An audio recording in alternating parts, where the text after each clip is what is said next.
Hey guys, how's it going? Michael Troy here, and today we're going to be looking at Batman 3D. Anyway, we're not really going to be able to look at it in 3D, but it is Batman 3D.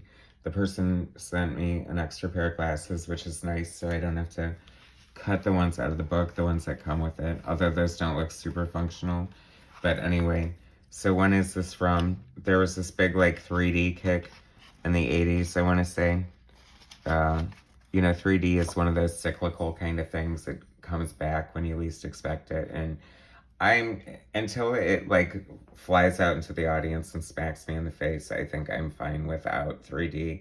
I feel like halfway through the movie, you kind of forget it's in 3D anyway. So I know that we're watching premieres from the living room. I don't have a 3D TV set yet. I don't know about you. But anyway, so this is, I don't know how this came about, but this is a great one-shot graphic novel, Batman 3D, and it's by John Byrne. So how cool is that? My favorite comic book artist of all time. And let's see. So let's just get into it. This was an original story for the book, but I think there's a classic tale back here. But so John Byrne wrote and drew the big main story, and then Ray Zone did the 3D effects, and he was like the guy for the 3D effects. Like if you had a 3D comic book. Now this is not going to look great, so you're going to have to bear with me. There's an introduction by Archie Goodwin, by the way, but this is all with 3D effects over it. So to be able to see it, you have to have the glasses on, and obviously that's not going to work through the camera unless it does. Like there's probably, maybe there's a Snapchat filter or something that you can just put on and it'll be fine. Oh, that's kind of funny. I just put on the glasses, and I do have to say it's really super cool. It looks like penguins just popping right out of the page.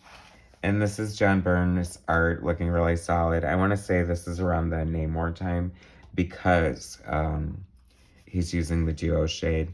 And, well, he did that on OMAC too, so it could be around that time. But that just took his art to a whole new level, and it looks great.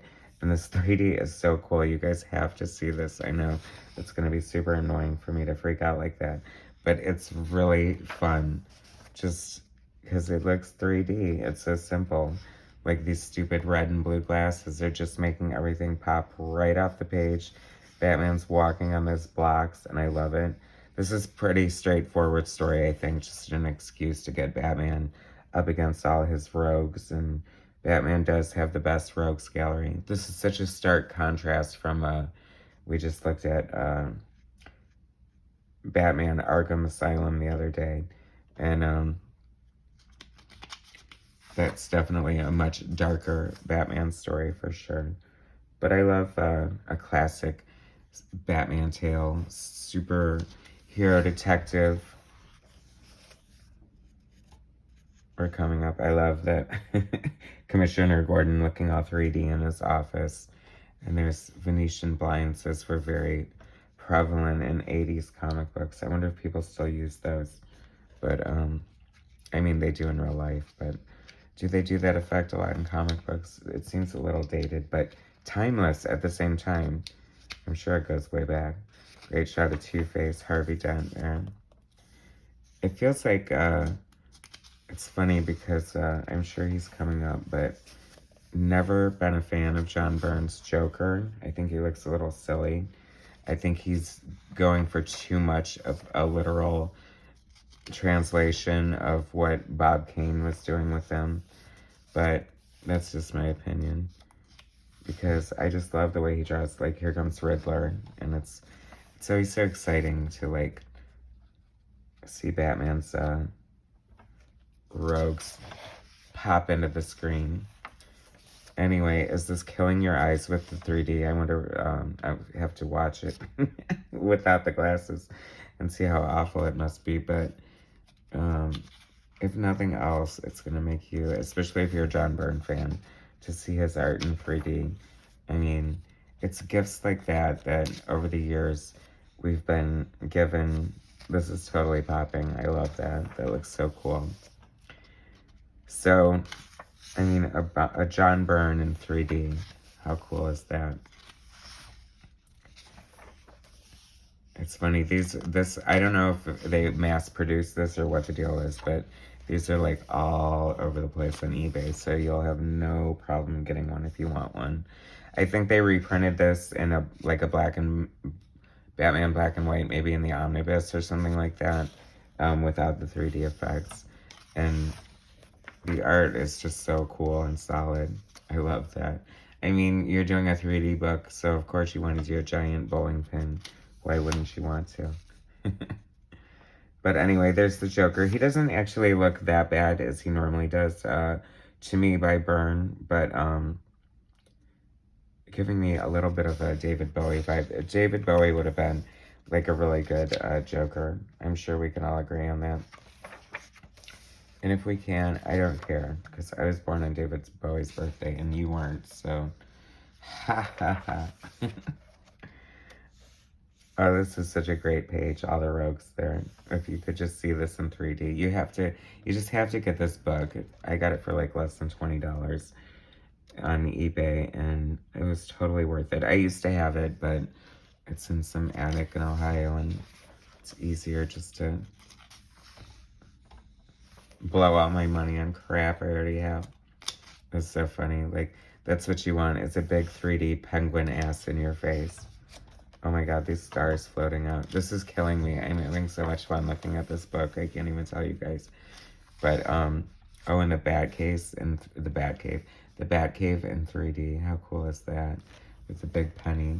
What's the story behind the big penny? It's so funny because I'm a Batman fan as far as I loved the TV show when I was little. We watched it in reruns. Like, I think it was on, like, the summer, like, twice a night, 5 nights a week.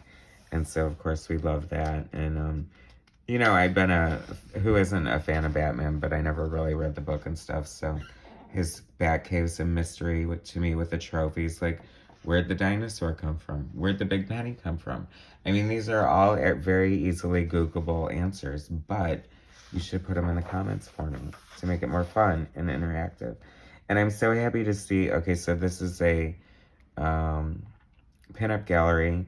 And we get the great Alex Toth, the amazing animator, comic book artist, just all-around artist, who I fell in love with recently. But I've always been in love with because he's the man behind such greats as the Super Friends cartoon, Johnny Quest, like just so many to name.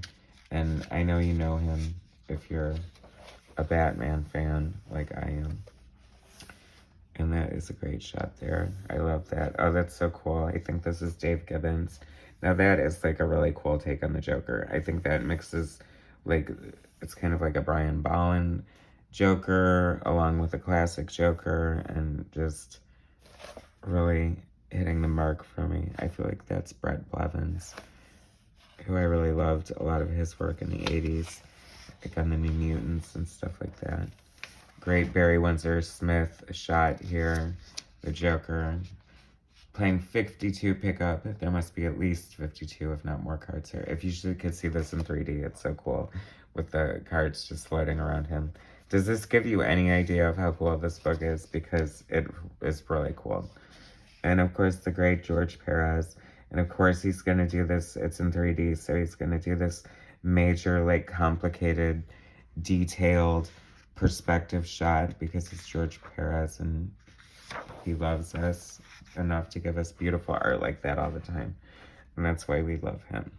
And here comes Art Adams, the great Art Adams, drawing such a great Batman and Robin.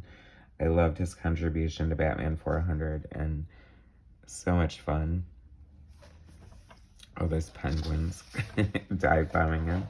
And Mike Zeck, I mean, they did hold out all the stops. They were like, this is going to be the only Batman I keep wanting to reach, like, under his gun, because it looks 3D to me, because I have the stupid glasses on. Isn't that funny, guys?